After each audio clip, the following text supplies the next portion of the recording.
रामकृष्ण हरी. जगतवंदनीय जगत तुकोबरा यांच्या परंपरेतील अभंग किंवा गाथेतील अभंग आपण प्रत्येक दिवशी एक तरी श्रवण करता, एक तरी अभंगाचं चिंतन आपण मांडण्याचा प्रयत्न करतोय. त्याचं श्रवण आपण करताय.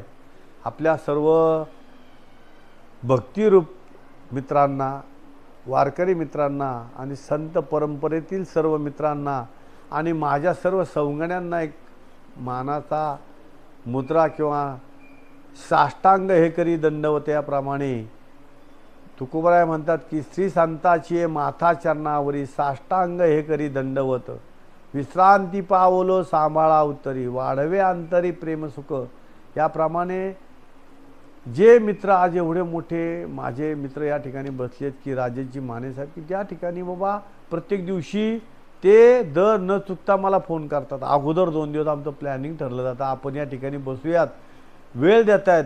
वेळ देणं नुसता वेळ द्यायचा नाही तर घ्यायचा आहे आणि वेळ त्याप्रमाणे जायचं आहे. त्या ठिकाणी शूटिंग करणं किंवा एवढ्या दगदगीमधून धावपळीत येणं आणि त्यामधून आपला दिनचर्याचा भाग जो करत असेल ते एक वेगळं पण या मित्रांमध्ये असतं. मला आज मित्रांविषयी बोलावंसं फार वाटलं, त्यामुळं आज मी या मित्रांविषयी बोलतो की तुम्ही ज्या वेळेला संत संगती करणार आहात, आयुष्यामध्ये ज्या वेळेला तुम्ही एकमेकाच्या येणार आहात, संत कृपा तुमच्यावरती होणार आहे आणि त्यामधून काय घ्यायचं आहे तर त्यातला गोड जो गारवा आहे.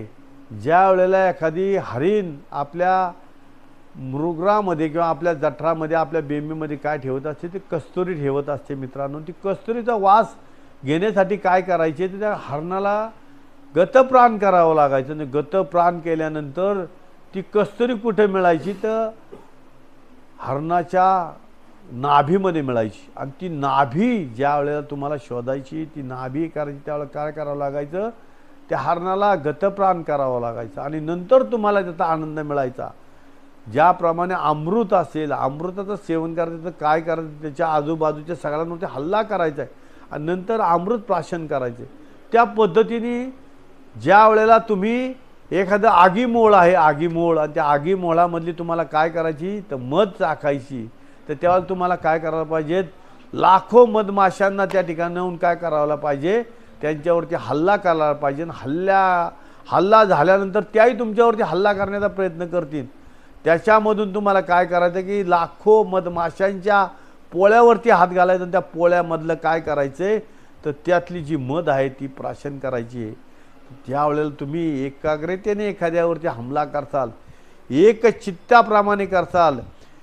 ज्याप्रमाणे मी मग अशी बोलू गे की एक धरला आम्ही पती, रखमाईचा पती आम्ही काय धरला या कंठात धरला, किंवा एक गाऊ आम्ही विठोबाचे नाम आणि काचे काम नाही आता. याप्रमाणे ज्यावेळेला तुम्ही कुठल्याही कामात तुझ्या जीवनामध्ये तुम्हाला जर यशस्वी व्हायचं असेल, ज्या वेळेला मधमाशांचं पोळं आहे, त्या पोळ्यावरती लाखो हजारो माशा आहेत आणि त्यावरती तुम्ही हल्ला करून ज्यावेळेला मध प्राशन करता, मिळवता, त्याप्रमाणे तुमच्या जीवनामध्ये तुमचे ध्येय ठरलेले पाहिजेत, तुमचे विचार ठरलेले पाहिजेत, तरच तुम्ही जीवनामध्ये यशस्वी होसाल. रामकृष्ण हरी.